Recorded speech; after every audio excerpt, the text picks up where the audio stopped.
Bayern de Munich, Paris Saint-Germain, match retour de la Ligue des Champions. Après le premier match, le match aller, qui s'est achevé sur un score de 5 buts à 4 en faveur de Paris Saint-Germain au Parc des Princes. Et c'était un match, il y avait le feu au Parc des Princes et les Français nous ont, ou les deux équipes nous ont donné un spectacle digne d'une demi-finale de la Ligue des Champions. Maintenant, à quoi s'attendre pour ces matchs retour? Personnellement, je pense que pour ces matchs retour, il n'y aura pas, ça ne serait pas le même match comme le match aller. Dans quel sens? Luis Enrique ne viendra pas dans ces matchs pour venir jouer son va-tout-genre, comme il a dit dans l'interview, où il a dit que ça serait un match, ils vont attaquer, ils ne vont pas défendre. Moi, je pense que c'est juste la politique, ça ne va pas se passer comme ça. Luis Enrique connaît, et il sait pertinemment que pour gagner les grands trophées, les gros trophées, il y a parfois qu'on accepte de souffrir, on accepte de subir. Ça s'est passé même au match aller, ou dans les dernières 15 minutes où Paris subissait. Ça s'est encore passé même l'année, la saison passée, où Paris subissait dans les matchs retour qu'ils ont eu contre Aston Villa. Jusqu'à Aston Villa, ils ont même battu 3 buts à 2, mais ils se sont qualifiés sur cumulation de deux matchs. Donc, Enrique connaît, et il connaît que Bayern à l'Allianz Arena viendra pour jouer. Bayern sortira pour jouer, donc il va jouer beaucoup plus avec la prudence. Pas qu'il aura peur, mais il va jouer avec la prudence. Surtout qu'il part à l'Allianz Arena avec un but d'avantage. Parce que là, il va falloir que Bayern lui gagne aussi avec un but d'avantage pour qu'il parte en prolongation et 2 buts d'avantage pour que Bayern se qualifie.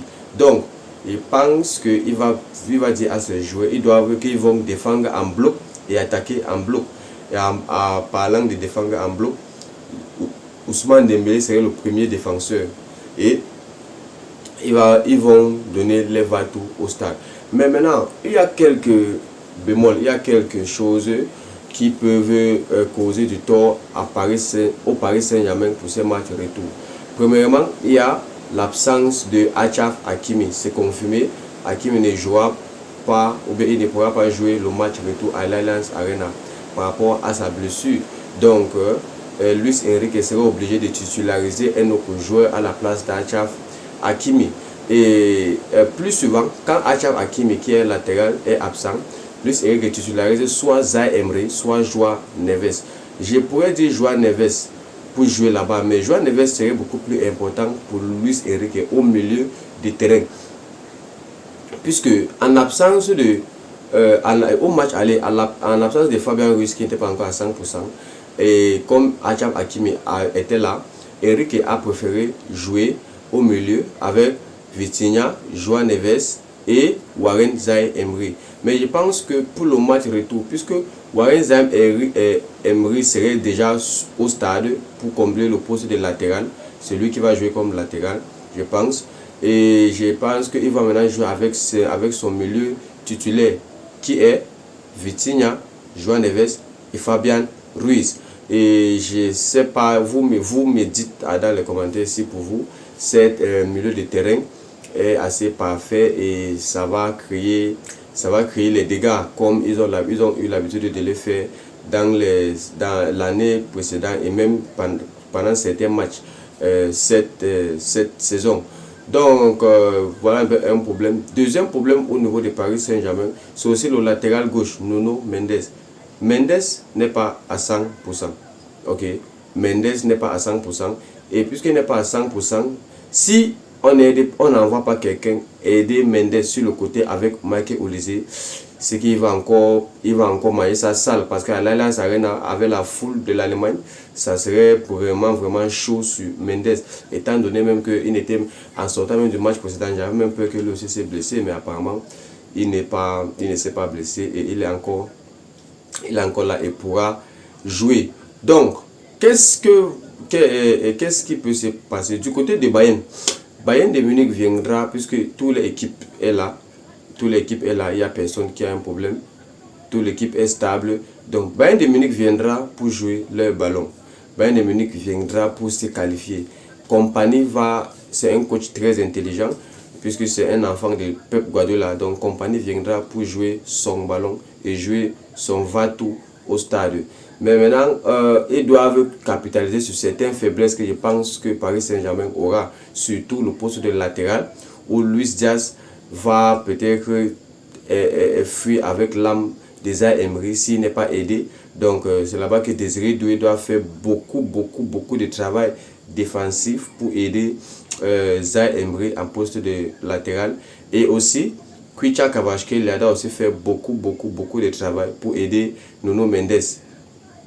Ok, donc sur les deux côtés là. Et maintenant, Ousmane Dembélé doit jouer beaucoup plus comme un Harry Kane. Donc, puisque Bayern va faire un marquage à la culotte et Bayern serait prêt pour courir au stade de 90 minutes. Donc, il va falloir un joueur libre pour pouvoir décocher, faire la passe, ouvrir les milieux de terrain.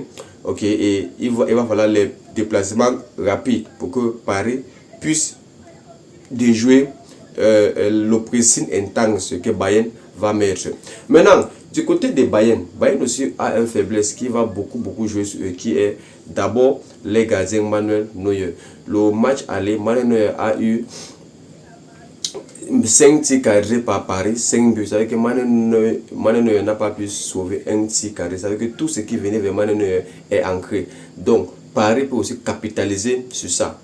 Maintenant, s'il arrive que Manuel Neuer ne soit pas mis en danger, ça serait aussi grâce à la défense de Bayern, et qui je pense qu'ils n'ont pas une bonne défense. Parce que quand Dembélé, Kvaratskhelia, Désiré Doué, ils pénètrent les espaces derrière Jonathan Tah et d'ailleurs Upamecano, Bayern ne s'en sort pas. Bayern ne s'en sort pas. Donc Bayern a le problème de les gardiens qui risquent de les coûter très cher, et ils ont le problème de leur défense. Après ça, le milieu de terrain est là. Kimmich, excellent joueur. Et maintenant, l'attaque, alors, n'en parlons plus. En fait, ce match, ça serait encore... C'est comme si c'est deux équipes que les forces résident que sur les attaques. Comme Bayern, comme Paris. Paris, ils ont Kvaratskhelia, Dembélé, Désiré Doué. Bayern, ils ont Luis Diaz, Harry Kane et Michael Olise. Donc, ça serait un match qui va vraiment se jouer. Et je pense que c'est la personne qui va faire moins d'erreurs qui se qualifiera. C'est la personne qui va pas tout s'exposer et qui va savoir quand piquer, comment piquer, sans toutefois s'exposer derrière. C'est cette personne qui va se qualifier. Maintenant, sans toutefois perdre de temps, on passe à la composition de l'équipe. Je commence avec le Bayern de Munich. Au gardien, au goal, ils vont jouer avec Manuel Neuer. Latéral droit, ils vont jouer avec Stanisic. Les défenseurs centraux, ils vont jouer avec Dayot Upamecano et Jonathan Tah. Latéral gauche, ils vont jouer avec Lime. Ils ne vont pas commencer avec Davis. Ils ont commencé avec Davis le dernier match, mais ça n'a pas bien marché. Je ne pense pas que Kompany va encore prendre le risque de mettre Davis. Je ne pense pas. Maintenant, au milieu de terrain, ils vont jouer avec Kimmich en 6. Ils vont jouer avec Pavlovic en 8. Ils vont jouer avec Jamel Musiala en 10. Ils vont jouer avec Michael Olise, ailier droit. Ils vont jouer avec Luis Diaz, ailier gauche. Et en 9, ils vont jouer avec Harry Kane. Du côté de Paris Saint-Germain, gardien, ils vont jouer avec Savonov, puisque Lucas Chevalier est blessé. Donc ils vont jouer avec Savonov. Latéral droit, ils vont jouer avec Warren Zaïre-Emery. Les défenseurs centraux, ils vont jouer avec Marquinhos et William Pacho. Latéral gauche, ils vont jouer avec Nuno Mendes. Au milieu de terrain, ils vont jouer avec Vitinha. En point basse, en 6, ils vont jouer avec deux relayeurs, Fabien Ruiz et Joao Neves. À ailier droit, ils vont jouer avec Désiré Doué. Et ailier gauche, ils vont jouer avec Kwicha Kvaratskhelia. Et en pointe, ils vont jouer avec Ousmane Dembélé. Ça serait un match où la personne qui va bien contrôler son milieu de terrain, la personne qui ne va pas perdre beaucoup de ballons, la personne qui va faire moins d'erreurs, la personne qui va savoir piquer et quand piquer va se qualifier. Ouf, on arrive à la fin de notre vidéo. J'ai vraiment hâte de voir et de déguster ces matchs. Ça, c'est un match, la finale, avant la finale. On se voit dans une prochaine vidéo, les gars. Peace.